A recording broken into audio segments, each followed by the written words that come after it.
Red Dead Redemption took the violence and moral complexity of spaghetti westerns and translated that directly into its story and gameplay without pulling any punches. In my opinion, Rockstar basically made a Sergio Leone film that you could play, full of all the brutality and consequences that came with those movies. The sequel took everything that was great about the first game and essentially gave us an even more detailed and unflinching look at what the dying West actually cost the people living through it. You were supposed to protect us, Marshal. You folk ain't men. You ain't nothing. You're just a man on a government payroll taking money that the rest of us have to pay for with our lives. Yeah. What is wrong with this country? What I love most about these games is how they understand that violence in westerns was never just about the action, it was about what violence does to people. Leone's films showed gunslingers as damaged, desperate men living in a world where killing was just business as usual and an almost daily occurrence. So basically just like right now. Too bad you have to die.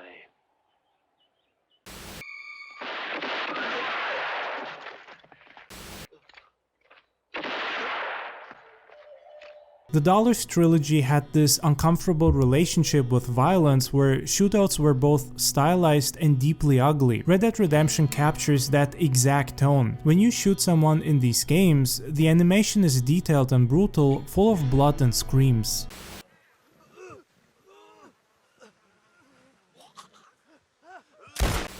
I'm bleeding to death!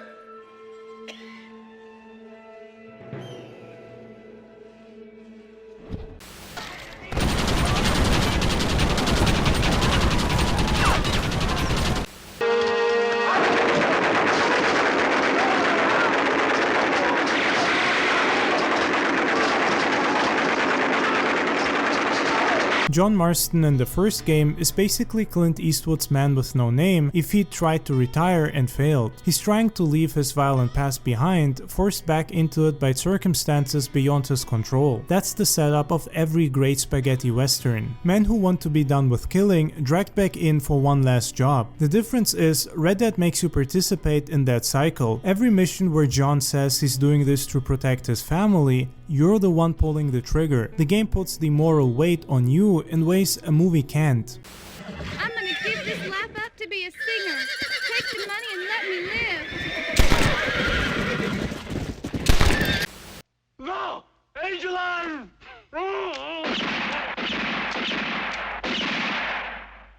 Red Dead Redemption 2 pushed the violence even further, but making it more intimate and consequence-driven. Arthur Morgan's story is darker than John's because we watch him actively participate in the gang's worst moments. The game doesn't let you off the hook easily. When you rob a train or raid a homestead, you see the fear in people's faces and you hear them begging. The violence isn't sanitized or heroic like is often the case in a lot of entertainment. It's messy and uncomfortable. The way both games handle death is very spaghetti western. Characters don't get heroic death with inspiring final words. They get shot and they die, often suddenly, and it feels shocking. I mean, some of the deaths that happened genuinely caught me off guard.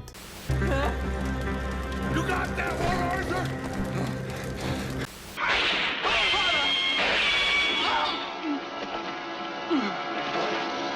You killed my son! Oh, and I will surely kill the rest of them unless you start talking. You murderers!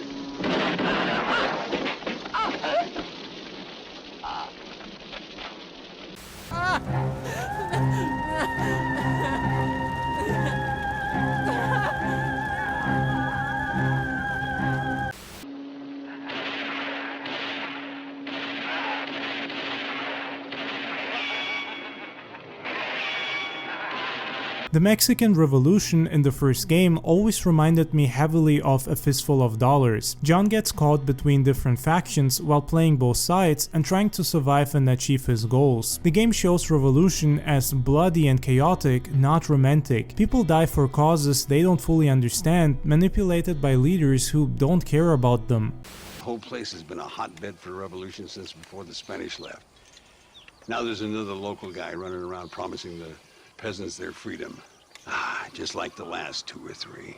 What's brilliant about the violence in the Red Dead Redemption games is how it starts feeling more and more depressing as they go on, to a point where eventually you just become numb to it, barely noticing it. Early in the games you might feel badass riding into town and shooting up a gang. By the end, after hours of killing, the violence starts to feel hollow and exhausting.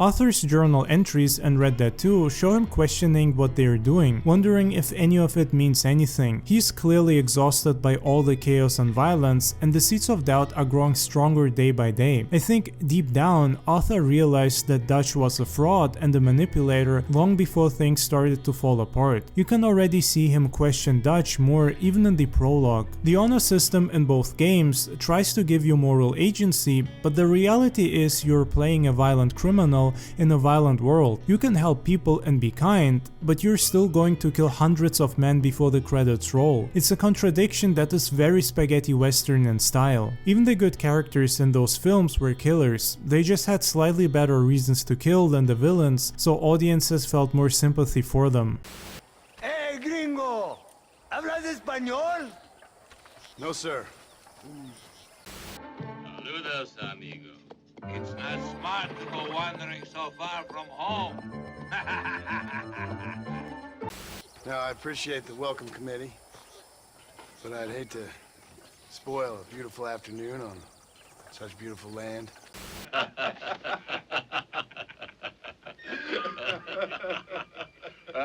don't think it's nice you laughing.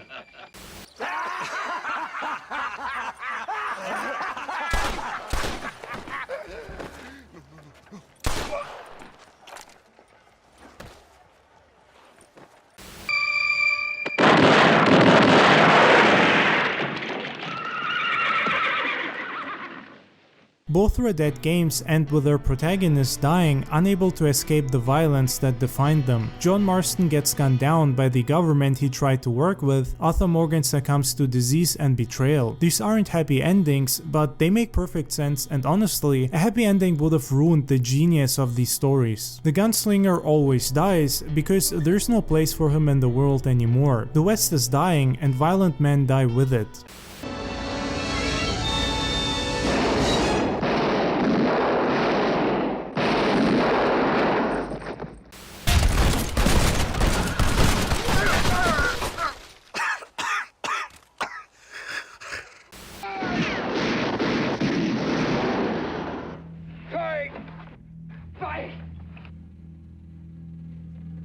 Things have changed because nowadays, in the 21st century, a lot of these violent and savage men decided to turn to politics and become PDF files, abusing their power, abusing women and children, just like in the Old West. Only now they sit in the government.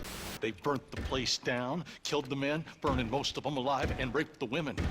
Women folk then got their throats slit. What makes these games special is how they honor the spaghetti western genre and movies that clearly inspired them, while also using interactivity to deepen the themes. You're not just watching violence happen, you're committing it. Every bullet you fire adds to the body count that defines these characters. Rockstar made games that understand that violence is a poison that destroys everyone it touches, and the frontier was built on that poison. That's what makes Red Dead Redemption feel so authentic and legendary. These games don't flinch from showing you what all that violence actually means and does to people.